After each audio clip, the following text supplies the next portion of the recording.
Hi, this is Nancy Giordano. I am an exponential futurist, global speaker, author, and mother of three children that are all now grown, and excited to introduce you to this world in which we weave the idea of being future forward with parenting and understand how we can build pathways to the future with more confidence and hopefully take a deep breath. And one of the keys, I think, to that is really thinking about from day one, how do we build confidence in the crib, if we will say. So this episode really begins with this conversation around early child rearing from 0 to 3 is a certain philosophy that I was introduced to when my children were babies and they were raised with this way of thinking. And it has definitely shaped who they've become as young adults. So today we get to speak to an expert in this field. We're speaking to Deborah Carlisle Solomon. She's a child development specialist, author, educator, and former executive director of RIE for 8 years. Many years ago, she has since moved on into her own private practice in Los Angeles. She wrote a book called Baby Knows Best, Raising a Confident, Resourceful Child, the RIE Way, RIE Way. Which introduces Magda Gerber's educaring philosophy in really accessible terms. And Magda Gerber was someone I was introduced to early on that was the founder of this work in the late 1970s in the Southern California area. But I think now it's grown around the world and become certainly in institutional settings like more childcare centers or orphanages or in those kinds of places considered best practices for how we engage children. But it also has a direct impact on how we as parents interact with our children and take a deep breath and slow things down. So in this conversation, we do a real dance to partly understand RIE, but not from a super academic place, but from a storytelling place as to how it has impacted many of the families that she works with, some of the ahas that I had along the way, and why it makes sense to spend time thinking about how we raise children at such an early age because of the impacts that these micro actions and sort of micro choices have on who these people become as they grow up. One of Magda's big questions early on is if we're raising children for a world that's going to look so different into the future, and we don't know what the jobs are going to be, and we don't know what so many of the structures are going to be, what are the core capacities that that child needs in order to be able to thrive in such a world of unknown? And this idea of confidence and creativity and resilience and collaboration were at the heart of her work. So it starts with the day that we first pick up our child and we welcome them into the world. And from then on, we take a moment and introduce the world to them slowly and lovingly. So with that, I introduce you to Deborah Carlisle Solomon and hope you enjoy this conversation. So Deborah, I am so excited for you to be joining our conversation today. I have envisioned this podcast for many years and decided now would be the right time to do it. But from day one, I wanted to have this conversation about RIE and this really, to me, insightful way of child rearing and parenting that I was introduced to very early on with my first child. Not immediately, it took a little while, but once I found it, realized what a tremendous gift it was to me and to my family and to the world to be raising my children with a way of thinking that was introduced by this woman named Magda Gerber. So thank you for jumping into this conversation, both in your role as a former executive director of RIE many years ago for 8 years, right? And now in your practice with parents. And I'd love to hear more about the work that you do with them. And then, as a mom now of hopefully a thriving young adult, weaving all these things together as we introduce the world more broadly to this philosophy. So you ready to roll? I'm ready to roll. I'm glad to be here. Again, I'm so glad you are. So let's just launch into, we talk about RIE, Resources for Infant Educators. I've always found that quite a mouthful It when is I a describe it to mouthful. people, and there was actually a moment early on. So I was introduced to this almost 28, 27 years ago with the organization, tried to even potentially help rebrand or help expand, to make it more accessible for people. And we just, the work never really took off and it didn't happen. So it's interesting that this many years later, it's still Resources for Infant Educators. Yes, it's a mouthful. It is. But Magda, spoke multiple languages, and apparently educators just tripped off her tongue like it did for nobody else. But yes, or why the acronym is commonly used, RIE, and then Right. people confuse it with REI, the sporting goods store. So anyway, True. it has Uh, nothing to do with that. No, I think there's an opportunity for this at some point. Well, maybe, I mean, it is what it is. It's Yeah. authentically this. So Magda Gerber is the person that we're referring to. So when you explain to people what it is that you do as a consultant and coach to families, um, how do you introduce Rye? I think the benefit for parents and caregivers is it helps them to feel more confident so they understand a child developmentally. We can't rely on our intuitions. People go to classes to learn how to drive a car. It's beneficial to go to a class to learn about babies, to learn about toddlers. And I think what most people discover practicing these very simple principles, that these simple principles and practices can have profound results, right? Life can be easier. They don't have to work so hard.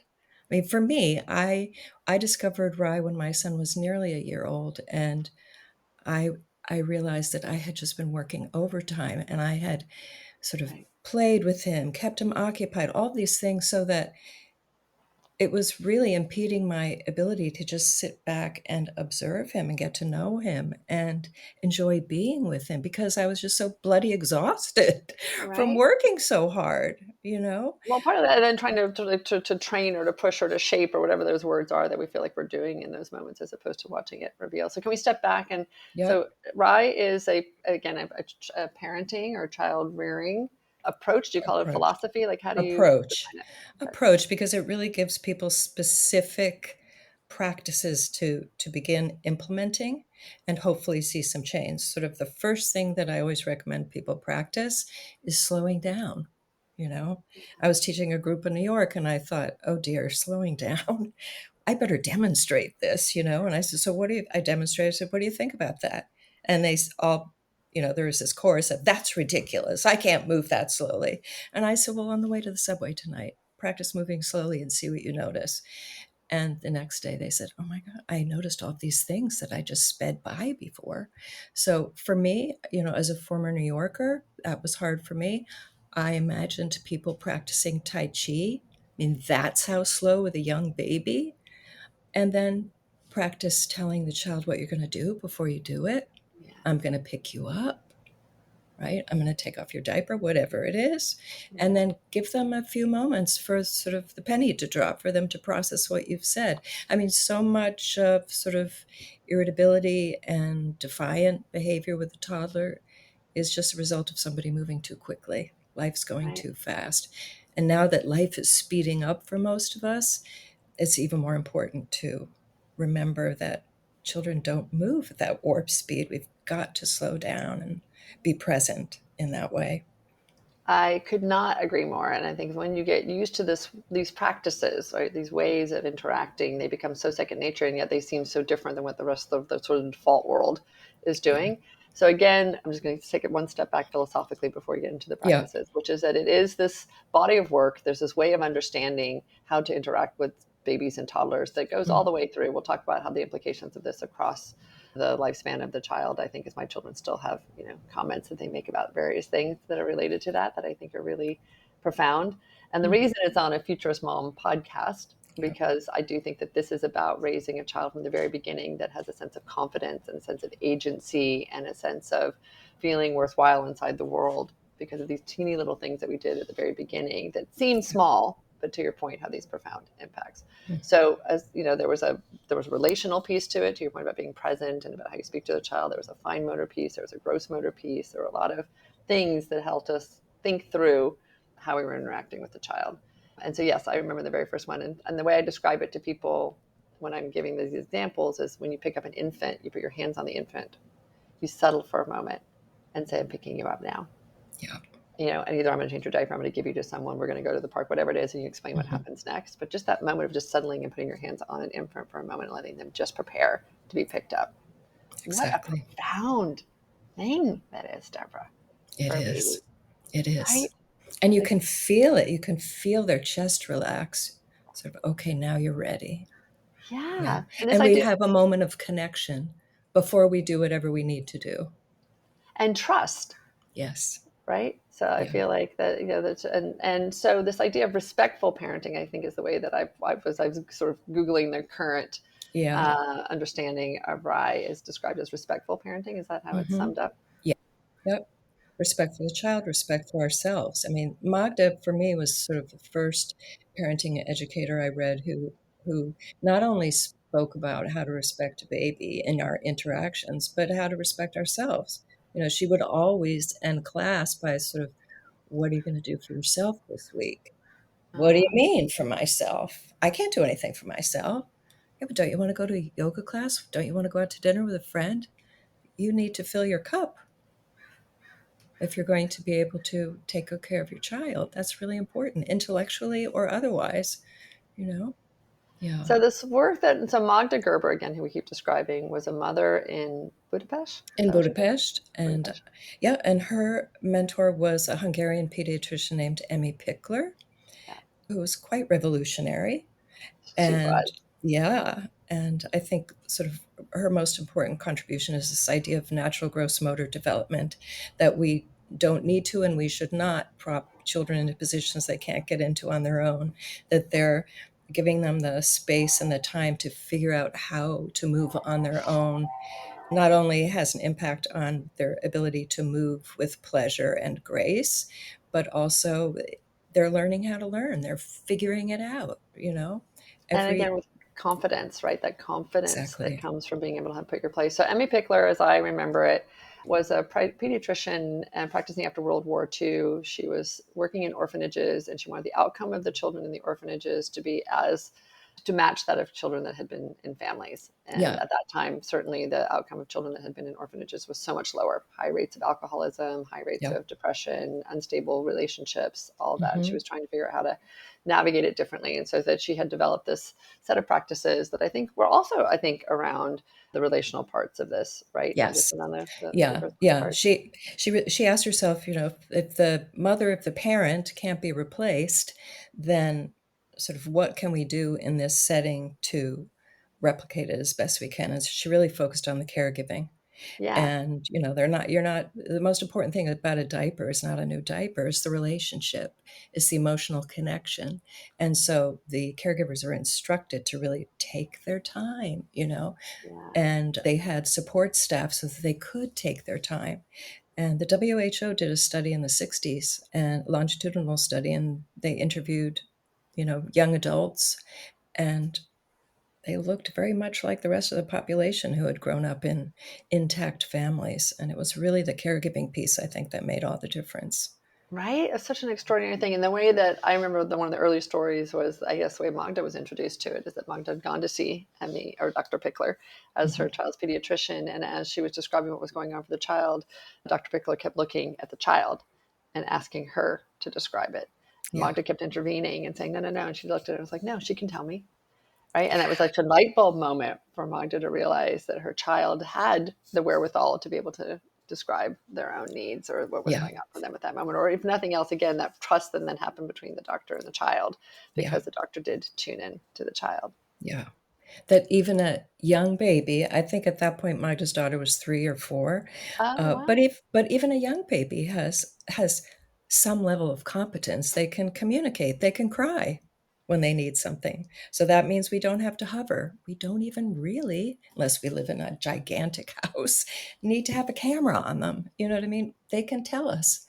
So, because the person who sees a baby, a young child as basically fragile and helpless, they're going to respond to them differently, interact with them differently than somebody who believes that they have a level of competency, you know, per their developmental stage.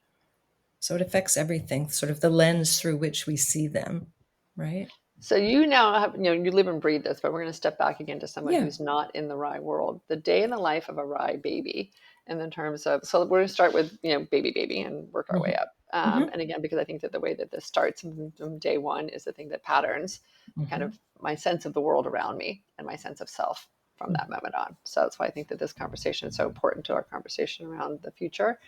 So, Rye Baby wakes up and cries for the things that it needs, right? So just take me, I'm Mhm. not like hour by hour, but like in Right. the patterning of it from what I remember, right? Again, that you are very much there for the feeding, for bathing, for diaper changes, for these Mhm. moments of interaction of caregiving. And Mhm. then you let the child explore on their own for however Yeah. long that they have the energy to do it. And you put them in age appropriate things on the floor. I remember she would just take Yep. A um, napkin, a napkin, right? Or cotton. a, yeah, exactly. I Yeah. was going to say a bandana. I think I Yeah, yeah, remember at yeah. the time, right? Yeah. The bandanas that you put into little tents around the baby, Yeah. and not right next to them, like a little bit, so that they could move toward it Mhm. and learn to that they again that they could bring their own entertainment to them. Mhm. It didn't have to Mhm. be designed for them, Yeah, right? exactly. Yeah. So, I mean, really, a baby's day is comprised of sleep and the caregiving routines, and we would say uninterrupted play. Yeah. Some time for uninterrupted play, and then some time maybe for high affect play, animated with the parent, with the caregiver, and that a simple daily life is a good thing, a simple daily routine. They don't need to go to goat yoga with you or whatever it might be. Right, right, You right, can right. you Yeah. can go and do that yourself, and come back if you have somebody to take care of your child. But a simple daily life, because that really helps them to develop a sense of they can anticipate what's coming next. And Predictability, right? yeah, when they have that predictability, it helps them to feel secure versus if we change it up all the time, sort of novel experiences may be interesting to us, but there's plenty of time for that down the road. So in the beginning, keep it simple, you know? So you'll appreciate that for my firstborn, right? And when he was born, we had all the alphabet letters on the wall, like big giant Yeah. alphabet letters with the black and white socks with had little rattles on the bottom of the feet. I had music playing. And I remember distinctly like changing the diaper and like singing the Yep. alphabet or like some, Yeah. like conjugating some new language for him. Yeah. And I took him to the pediatrician for his 4 week checkup and he was just like shaking. And look, I'm somewhat more You're dramatic than I yeah. make it sound like, but he Yeah. wasn't like, in danger, but he was definitely like stressed. And she was like, wow, he's like really, really high strung. Like, what's going on? I'm like, what do you mean? And at that point, I was like, oh, right. And really, this Yeah. idea that he really needed quiet in the afternoon. And at some point, then I ended up putting like a little gauzy thing over his little bucket because he loved being in that bucket and just wanted he just wanted to tune out. And I remember thinking, oh, but I'm not stimulating him in that moment. I'm not teaching him the world. I'm not Yeah. naming things for him Yeah. and learning to like lay back. So, this idea again of listening and observing again as I was going back into the work preparing for our conversation, right? This ability Yeah. to step back for a moment and observe about why a baby may be crying, Yes. right? Or what it is that they may be seeking in that moment before we rush in and assume that we have whatever the external answer is. Is that how you coach Yes. people through that? Yeah, yeah, yeah. And, every moment is stimulating to them. So, you demonstrated sort of touching their chest and making that contact before you pick them up. That's stimulation, right? Feeling the breeze on their cheek for the first few times, that's stimulation. I mean, life provides stimulation. We don't need to add to it, you know? Or to like, yeah, to manufacture it. Yeah. I think, yeah. Yep. At I the same mean, time, go ahead. no, I was just gonna say I was working with mom and at her home, and we went into the backyard. She had a young baby in her arms, and she immediately started pointing to things, leaf, green, and her baby was looking at the clouds in the sky. So because she was so intent on teaching him, she completely missed what he was interested in, you know? Right, She right, might right. have said, "Oh, wow, you're looking at those clouds up there," you know? It makes it so much easier for us too. So it's interesting again, I've had 3 children, they were all 3 years apart, and I will also say that for the 3rd one, there was very little slow time, right? She Yeah. went camping at 3 weeks, she went to the Barnum and Bailey Circus at 6 weeks, like, she I was nursing her while I'm pushing the other one on the Yeah. swing, like, there was much less of the graciousness of being able Yeah. to be, like, really quiet and watching, every one of their moves. Yeah. But I think that the difference was also I didn't fully pay attention to every single need that she had at every moment because I had these Mhm. other 2 that were also, Mhm. at ages that needed a lot of attention. And so I think there was probably a gift for her that she was Absolutely. left a little more to her own devices. Yep. And maybe, I would say, maybe there's one diaper change during the day that the parent can really slow down. Yeah. Maybe that's it, Yeah. you know? We do what we can, Right. Yeah. Yeah. There are a lot of And those she like, had the gift of 2 siblings and, being immersed in all of that, you know? Totally, and she's grown up to be the most amazingly social person, like, Mhm. but again, that goes back to early personalities of how she walked into a room very differently than her older brother who would walk into a room, and I remember going to RI classes. I was, Mhm. lucky enough that I was able to go study or at least go to a baby class with a person who was influenced by RI.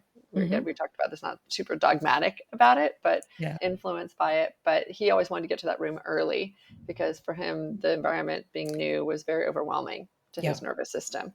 And I Mhm. literally to this day perpetually run late, Mm. right? And I'm like scooching in right when that room is full. Yeah. And he and I had a little talk about it one day. Like I'm saying this to an infant, but I'm just like, I know you would like it to be different. I'm really trying, but it's just not how I'm wired. So we're just gonna Yeah. have to figure this out together, you Yeah, know? yeah, yeah. But And even that's the being truth. aware of, yeah, Yeah. right? Yeah. That's true. Which is Um, another thing to tell them the truth. "I blew it," or whatever it is, or, "You're upset." Or maybe not even like But I think again, trying not to put more pressure or like self-flagellate on something, but to say, I know your yeah. need is this and my need is that. We're going to try and figure out how to work it out Yeah. together, We're gonna have to right? compromise. Yeah. But at least to acknowledge that you knew that they wanted something different, I think is a Yep. big part of that respect piece. So my oldest son, he and I had a conversation over the weekend. I told him that we were going to do this podcast, and I Mhm. was reminding him about Rye because he was less familiar. Like he kind of forgot, like this had been an influential part of his upbringing. And so we were talking about the also like not overpraising a child when they do something, the intrinsic Mhm. motivation versus extrinsic motivation. Yeah. And I remember actually going to one of the more strident classes, and there was like a child who had done something, and the parents just sat really, really still, and no one clapped for them, and it was a little like dry. I would say I probably became, I'm Italian, became a bit more effusive, but I really believed in this idea that a child needed to develop their own internal sense of an Yeah. accomplishment as opposed Yes. to performing for Yep. someone else, Yep. right? Yep. So, do you want to talk a little bit more about I how? mean, I remember distinctly in my son's class, this child, every time she did so I mean, she would walk by us like this with her, looking at, "Are you looking at me?" And something would happen, and then she would look at all of us as if, she expected us to clap, and the instructor said, "Oh, let's try to not look at her." I think, some adults had been in the habit of praising everything she did, and so she really had lost that thread of sort of internal motivation and what pleases me. She was doing everything for the audience. So I think that piece is really important. Who cares what I think is interesting about this toy, for example? Just wait and see what the child is curious about, what they want to do with it. Invariably, they're going to be much more creative than anything I could come up with. And how arrogant of me to think that what I think is interesting could be interesting to this young child. Just I feel like it's a way of Rise a way of being with the child. It's not necessarily doing things so differently. It's a way of being present in a very different way. That's a really great way of describing it. So, Hugo asked an interesting question, though, my son, which is, does it then create a sense of then attention seeking in a child? In the sense that if it Mm. wasn't that someone was acknowledging a lot of the things that they were doing, did they grow up then feeling a need to have that somehow filled externally? It was an interesting question that he had asked. I didn't, That is a I would really go the exact interesting opposite, question. right? Which is Yeah, that you would think that I love the way that you framed it. Is like, what do I care about? yeah, Is a really great way of framing it, right? And yeah. pulling it back. And he is a very self motivated, he's a very, very successful young man. But it was interesting that he had that question, Yeah, that is interesting. right? So, I think there's a difference between praise and say a baby's trying to stack some blocks on top of each other, something like that. There's a difference between good job, which is what do you mean? It's very nonspecific, if nothing else. The difference between that and celebrating with the child. You look really happy. You finally got the blocks they didn't fall down. I mean, that's being celebratory, but it's different than the pat on the back. Just, I mean, I remember being at the playground every time a child went down the slide, somebody would say, "Good job." I thought, oh, come on. right, Really? right. It's just empty headed. And I think children pick up on that. They pick up on it's just almost insincere. It's just idle chatter. Yeah, I mean, I think again, it's always that balance between. I think that the parents are coming at it with the best intention possible, Yes, which yes. is I'm that they glad you want to said be that. excited with the child as Yes, the child did that, and they think that this is their yes, way of connecting with the child is to celebrate it. yes. I'm as glad you opposed to said just, that. well, because I think that it's a tricky thing between wanting to feel as though you're engaged with your child and really wanting to feel Mhm. like you're present. And, certainly with people who are working really hard, they want to make sure those moments when they are on the playground with their child, they're really getting the most from those moments, right? Mhm. And letting the child discover the joy of some of that themselves. Or to your, Yeah. earlier, you don't even put the child on the slide until they're ready to climb up on them by themselves. Right. Certainly, I put Hugo on the swing because he loved, loved, loved swinging, and that was just his thing. But I was Yeah. always aware of, how much are they just like initiating and feeling confident going up the steps that get them to slide down. Because it's also really weird to put them at the top of the step and then the slide and then have them slide down and be like, where did that just come from? Right. Right? How did I get up here? Yeah. Yeah. And what is the Yeah. sensation now? Because I didn't feel myself elevate to get there. I just got lifted into it. Yeah. So again, Y these micro actions. Yeah, and I think what people discover, 'cause I realize my good job comment could have sounded very judgmental. I don't mean it to be.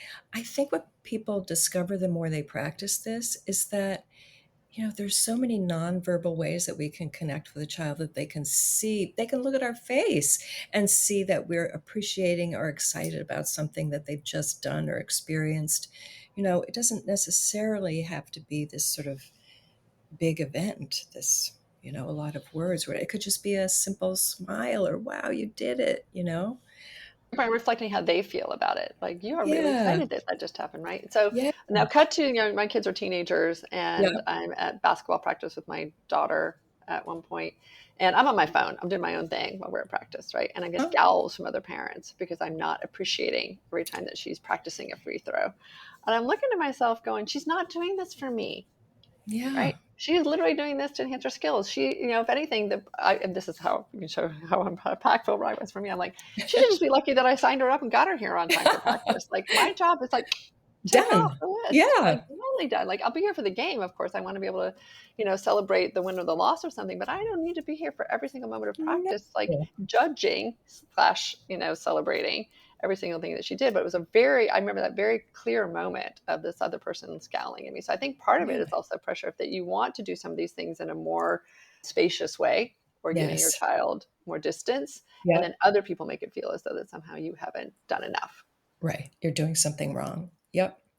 I remember my friend said she was at the playground with her daughter who was very agile, very self-confident physically. She was about 3, and she climbed up to the top of the structure where the swings were, and she was just sitting at the top like a bird, just observing everyone. And my friend was enjoying observing her, like, "Wow, how cool." And then she noticed all the other parents at the playground were looking at the mother, at her, sort of, why aren't you going close? Why are you letting her?" And because she trusted her, she knew how capable she was, you know? So it can be hard to be that lone wolf, you Well, so know? now we're, again, 28 years later, from my experience, and Rye has been in the world for 50 or 60 years. I think at this point it was like in the 70s. Yeah, I think Magda brought it yep, to California. So uh-huh, where has the growth been or the influence? Like, how has Rye either advanced or not? Because I feel like you hear so much about other either parenting philosophies or certainly education philosophies like Montessori, right? yeah, There's a lot of always either comparison or wondering, like, how did Montessori become so well known and Rye is not? yeah, Again, yeah, one is education, one is parenting. right. Do parenting things just fall in and out of vogue, or where do you think that Rye and its understanding or influence is now? I think in professional circles, in, say, childcare, I think a lot of Magda's ideas are considered to be best practice. Not everybody knows the origin story of those practices. In terms of parenting styles, you know, it's something I think that frustrates those of us who work with RIDE, that it's sort of this slow growth model, because in order to train somebody, it takes a good deal of time, and sometimes they're addressing their own inner issues as well in order I think to, that's a key part of it. so it's not this thing that you can just sort of fast track somebody. I worked in up until the pandemic, I worked a lot in China, and they had no history of, I mean, they knew a lot about Montessori, but they didn't know anything about caring for babies and no policies to protect them and etc.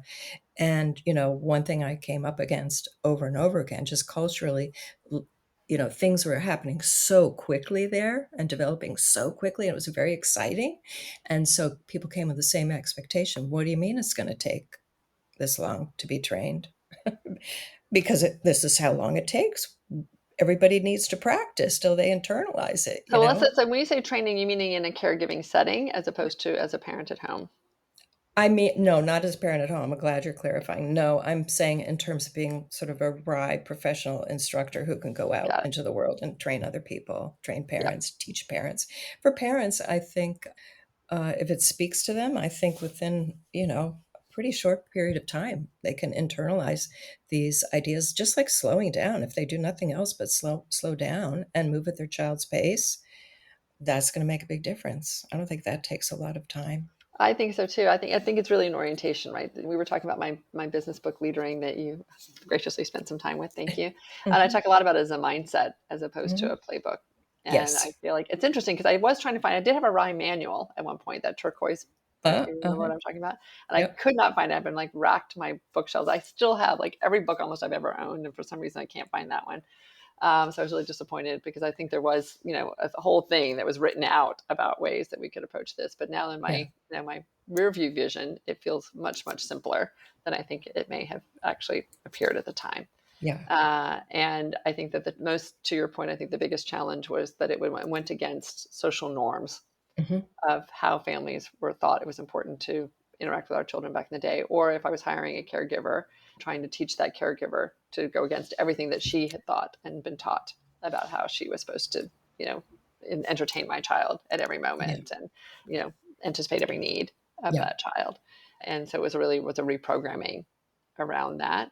Have you seen, you've worked with parents now for a very long time. Have you Mhm. seen, it's great for me to hear that in childcare settings, the RIE approach is considered best practice. That was amazing because back in the day, that certainly wasn't the case. So that's huge, huge progress. Yeah.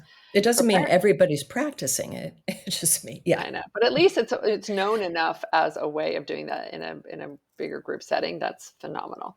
Yeah. For the parents that you meet today, both mothers and fathers, Mhm. does it feel more intuitive and more naturally the way that they would, make sense to them, or do you think they're even more um, productivity conscious or more outcome driven that it is even more I really of a think it turn? depends on the population. I mean, I very often I'm teaching in big cities. If I go to a workshop or, teach a small parent group, I may be in a big city and, you know, a lot of these parents are very successful in their work in the work world, that environment, and so they just want to, a fast and sort of no, no, no, this isn't. You're not going to stick your head in a book and get this. This is about practicing it, and so maybe very sort of countercultural for them in that way, or that it just really, and also that they you know, what's the benchmark? How do I know when sometimes people say, well, what would Rye say about this? Or was this very Rye? And I said, well, what did it feel like to you? There is no Rye police, Right. How did it feel? Did it feel natural? Not yet. Well, keep going, keep having a whack at it and see if you can, you know. Well, I think to your point, your own story about what does it mean to good parent is Mhm, in the mix of this. I wouldn't say in the way, but is in the mix of it. mhm, So as I was becoming more and more exposed to this, and I did have the opportunity to go and spend 2 weeks in at the time Rye HQ, taking the kind of initial training that you would do if you were going to be an instructor. Not because mhm, I wanted to be one, but because I wanted to understand this mhm. better. I was Yep. like curious enough to want to really dig in. I took time off from work and I spent more concentrated time doing it, which I thought was great. But then even then, with that understanding, I still came back and like I really wanted to rock my baby in a rocking chair because it was Yeah. the thing that made me feel really, really close Yeah. to the baby. And even though, the Rye philosophy would have said that I'm maybe robbing my child of his own agency to understand and self-soothe, it was important for me to feel connected to him at that moment. So And I with think it, we have to, oh, sorry. I think we have to remember the origins coming from the orphanage. So the direction to the caregivers, is very, very specific so that, if each child had three different caregivers over a 24-hour period, the way the adults would interact with them was very, very similar, you know? And so it doesn't have to be like applied that way in a family. If right. somebody wants to rock in a rocking chair, rock in a rocking chair. And I did. I was very attached to So my did rocking I. chair. It was great. I loved it. you know? But I did not do a mobile, right? And I did No. not do like the toy that's underneath where they like, Yeah. because again, when you do the right training, what I thought was so interesting is I remember being laying on the floor and imagining that you are a newborn or a very early infant and that your hands are just coming across and just like being like super excited. And for those who are listening, I'm like imagining putting my hands in front of my face, Yeah. and then moving them slowly away, like how magical that was. And I didn't need Yeah. anything else at that moment. Yeah. But then I also think, this idea that you don't turn your baby over and you don't flip them, you do all this stuff. Like my firstborn was a very big kid. He was tall and he like was always hungry, and he was a very slow gross motor kid. You had It more took to him a long, move. yeah, long time, and partly more to move, and partly he was so fascinated by the world around him. Oh, And honestly, Deborah, he is literally to this day, he's literally an aerospace engineer. He's, huh. sending rockets into space. Like for him, like looking up was so interesting. And my second one was a much more like, like he's like the parkour gymnast kind of guy, rolled over and stuff, and he loved being like down. Like he loved being able to figure out what was going on in front of him. Like he had a very different orientation to learning and what was How important to him. interesting. That's so Right? interesting. So Yeah. interesting. Fascinating. Right. But to have the patience to wait for Hugo to roll over and feel like I wasn't like somehow not doing something to help encourage him to learn how to move his body was hard. And, and then when I give other people an example of sitting up, it's, when you plop a child up and you set a child up, their legs are in front of them and they have no center of gravity and they're trying to figure out how just to stay up and not fall over to one side. Yeah. When you observe a child learning to sit up, right, they put one knee, like one leg in front of them, like as a triangle, and one leg behind them as a triangle, and they really anchor themselves in a very Exactly. different way of sitting, which then Yep. gives them all the stability to be able to move to whatever side and to be able to get up, Mhm. right? Just remembering that, Yeah. right, and trusting that Yep. does take a significant amount of patience as a parent who wants to be able to, make sure they're getting their kid the visibility or whatever they need and they're doing it right. And that's why it's so helpful to have support because I remember, Yeah. this child in my class, one of the grandparents was a RI instructor. The other parent, on the other side was a pediatrician. So the pediatrician was saying she should be walking by now. This is a problem. You should get her evaluated. So the mother would come to class every week, practically in tears. She said, but my mom says there's nothing to be concerned about, et cetera, et cetera. Finally, at 21 months, this child took her first step in RI class, and we all started to weep. Oh, But boy, was it, sort of this mom was just so, it was so hard for her, but she just sort of stuck to it and kept her father-in-law at bay as much as she could. And this child, it's not just when they hit a milestone, it's how they move. Do they have pleasure in moving? Do they move with grace and ease, or is it sort of difficult and effortful? So another thing it is is a great. different lens. It's a different lens, and it helps to have support along the way for sure. For any parent, no matter how they're parenting, everybody needs support. Right. And Is I what think I'm that's trying to figure out, sort of it's hard to deliver this to everybody. I mean, I've had ideas about delivery systems to certain populations, but that's one of the challenges, you know? well, now we have multiple generations though of Rye families. And as you're seeing the children grow older, so one of the story that I often tell, we talked about authentic choice was a big part of what I learned in my Rye classes. And I'm not sure if it was part of Magda's um, Mhm. philosophy or not, but Donna Halloran would talk a lot about this idea of an authentic choice. So when you're at a playground and you're, ready to leave, you don't ask the child if they're ready to leave unless you give them permission to have a point of view on it. So Yeah. if you ask them if they're ready to go and they say no and you pack up anyway, then it was really that back to your point about a useless question. And it just made me feel as though I was really unimportant. If they answer no and you've got a few more minutes to stay, then you can stay. Mhm. And if you don't have any more time, then you don't give them the question and you just, acknowledge that it's difficult for them to leave their friends and what they were Mhm. building. And, you tell them whatever else you want to tell them about where you're going or not afterwards. That was really, really helpful for me Yeah. in learning how to have a more respectful dialogue with my children as they were growing. So now cut to my son, my middle son is 17, and I really want to go to the mall and I want to go with him. And so I'm like, so do you want to go to the mall with me today? He's like, no. And I like start cajoling and start like selling it and, trying to like whatever. And he just stops dead in his tracks because that was not an authentic choice. Oh, I love it. I'm like, Oh, "Fair, you but learned mommy so really wants you to well. go to the mall with me."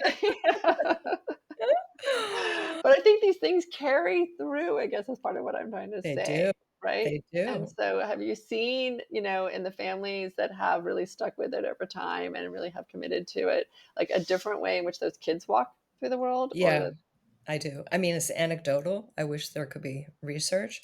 I mean, I remember when my son was in 3rd grade and the kids were lining up to go on a field trip, they're waiting for the bus driver to open the door, and he was talking to the kid behind him, and he didn't realize the doors had opened. And so this parent chaperone, she said, he came home and he said, she put her hands on my shoulder very roughly and she said, Elijah, pay attention. Why did she have to do that? Why couldn't she have just said, Elijah, it's time to get on the bus? right. So he knew, in 3rd grade, 2nd grade, whatever it was, sort of the difference between sort of res- being respected and being disrespected. He felt, and he was right on because he was a child, you know. Yeah. And then I know, you know, some young adults, I think what they all have in common is they have a really a good sense of, they have strong emotional intelligence. You know, they can follow the breadcrumbs. If they're feeling upset about something, this is the origin of that upset, you know what I mean? Yeah. And I think that has to do with there must be some impact in another habit that we practice, which is narrating Yeah. Yeah, yeah, going yeah. on, you know? You're Yeah. upset. You're upset because you're holding the toy and now she is. It's hard. That's a hard thing when 2 kids want the same toy, you know? So they they build that awareness and also that vocabulary for their feelings. I think that's really important in terms of mental health outcomes. Absolutely. And I think that sense that what you want or what you feel or what you need is important, right? We talk about these moms that deny themselves the ability to go do the things that they need to go do. But I think as people, we often shut a lot of that stuff down. I know many men who deny some of the things that they need, both in terms of feelings and just in terms of needs. Yep, So I think that the respect for the thing that you're both observing, the thing that you're feeling, the thing that you're needing, the thing that you're doing, the place that you're going, like that to me is the most fundamental part of creating someone. I remember Magda, I think, was part of, at the same time, I think I was doing a lot of my early futurist work, right? When we're talking about the mhm, jobs, people were going to have these jobs that didn't even exist yet yep, in X amount of years. And I feel like it was Magda or someone in the group that asked this, like, so what are the qualities or what are the capacities that we want someone to have to be able to thrive into the future if we yep, don't know what that work is going to look like or what that environment is going to look like? yep, that was Magda. Yeah, it In was. in Okay. that That's in cool. that video, "Seeing Infants with New Eyes," and I'm teaching a course now, and I was showing it, and I thought, "Boy, if she could only see how the world has changed," how prescient that comment was. Right. So, and So the ways that true. she responded to that then, right, were around confidence Yep. and around, but what were they? I haven't seen that video in a long time. Curiosity, problem solving, resilience, tenacity, and that gets baked in very early. A good example of this is when children first roll over onto their tummy and maybe they can stretch their arms in front of them, but they can't move yet. They're not crawling. So a child came to class. It was her first class. Something was just beyond her fingertips. There was nothing else around. There was this ball she wanted. So her mother reached out her very long, impossibly long legs and pushed this ball towards the child, and the child picked it up, because the child had only tried for about 10 seconds to reach it on her own before we all heard this whimper. Cut to another class child at the same stage. He couldn't reach it, and he spent a good half an hour on his belly just watching everybody in the room. He was very fascinated by it all, and when he'd had enough, he cried. His mom picked him up. The next week, he came to class. We covered the mat at that stage with a cotton bed sheet, probably like in the classes you went to, right? So the next time he came to class again, there was something just beyond his fingertips, and he practiced, and he got hold of the bed sheet and he pulled it up, and the toy slid towards him. He problem solved, He never looked Yeah. over his shoulder to his mother, and his mom said, "Oh, he's been perfecting this all week at home," you know. But it required the parent to sit back And Yeah. so then this whole conversation about how uncomfortable it can be to Yeah. watch a child struggle, and then we determined that whose struggle is it? The struggle very often belongs to the adult. For this baby with the picking, he wasn't struggling, he was curious. Well, how can I solve this problem for myself? Yeah. And Yeah. when he did, he was so excited. And had she solved it for him, she would have robbed him of that. So it starts from the very beginning. Right. So, so, so beginning. And then you magnify that out to the world that we want right now, which is to have confident problem solvers who feel as though, that their opinions and what they believe matter. So, Yep. as we're rounding this out, the one thing that was also a big, huge gift to me in Rye was that I feel like it did give me a chance to take a breath as a parent. And I felt like I didn't have to be doing all the time and performing all the time. And it made the job of parenting or the role of parenting so much more pleasant as I Yeah. was going through it. And yeah, just easier. I don't know how to explain it. Like the load was not so heavy on my shoulders, right? I had a chance to Yeah. relax into it more. And I think that's one of the wishes I have for parents right now who feel this incredible sense of responsibility and confusion around how to prepare their child for the future and want to make sure that they're doing everything, quote unquote, again, right, that Yeah. they overextend themselves in all these ways.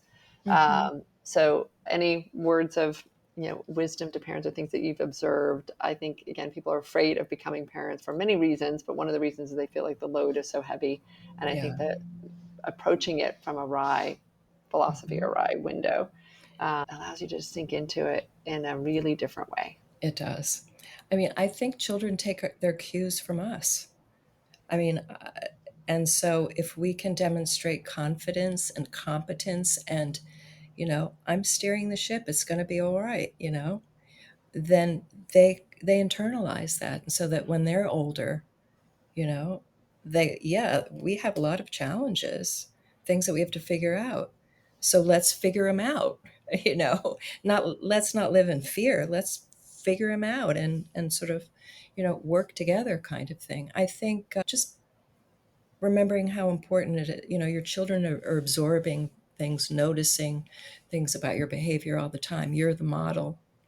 And so the place to always start is with us. So if I'm feeling insecure about the world, then, I Yeah. better go talk to somebody so I can calm down a little bit, Well, you and know? that's part of what the whole podcast hopefully does is to try and give some perspective on that. But I think that even the fact that your child's watching all the time is also something that makes us feel nervous. And it puts a lot of pressure, right? What I eat and when I'm pregnant, to what it is that how Oh, I gave birth to all like that. I feel like every single thing I mm, do is now going to have this like massive imprint on this child forever.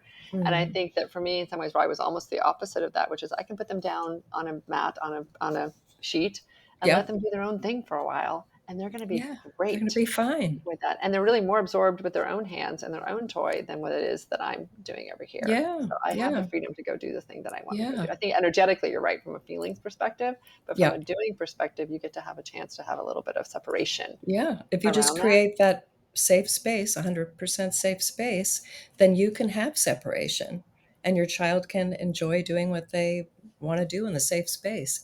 Yeah. And they don't have anybody hovering over them saying, "Oh, no, don't do that. That's not safe. Blah, blah, blah, that's not a toy." Yeah. Because really, if I was thwarted all morning long, by Yeah. the time you asked me to cooperate with you, I would say, "No." Right, You know? right. That is very, very, very true. I remember having a really, really large, we had an extra large round playpen, Mhm. and we used to put the child in there, and then you can go pee, and then you can go Yeah, do the things that you need to go do, yeah, right? exactly. It makes your life If I easier.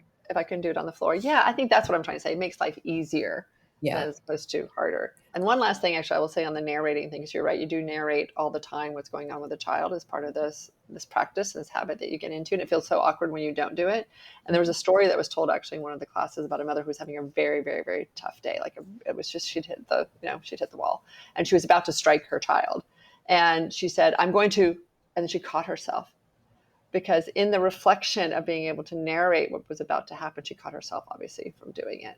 And so Yeah. that pause of just in the reflection of just giving you a moment to understand what you are actually feeling Yes. was such I mean, it's a dramatic story, but I Mhm. think in day to day life, we don't even realize what's happening. And then I think, and to your point, to be authentic in the conversation about what just happened, I got really, really upset just now, right? And that must have Yeah. made you feel really scared in that moment. Yeah. and just being able to own it as opposed to beating yourself up for then thinking you were the Yeah. world's worst mother Yeah. or parent or caregiver. Because I think that was Mhm. Magda was also really trying to be more expansive around this. Yeah. Is such a gracious place to be. Yeah. So, well, we'll see. I mean, I don't know if you're planning on being a grandparent. I'm really hoping that one of my three, Yeah. ends up, if not all three, gifting me this opportunity. And it'll be Yeah. really interesting to see if, Rye, next generation, is as adopted by the spouses of my Yeah. children, right? Yeah. Because they're going to come with their own stories and the way that That's they were right. raised, and it's going to come a whole another version of this. So, There is a group of Rye instructor grandmas who just get together and talk because their motto, the motto is to keep their mouths shut around their children and their grandparents. I got to join that club. I have a whole new club to join when I get older. Oh Yeah, my there you gosh, go. how exciting. Well, maybe someday you and I will like take Rye and leadering and we'll figure out what the mashup is for There you that, for go. this like longer term view. Because I think again, Rye is very focused on 0 to 3.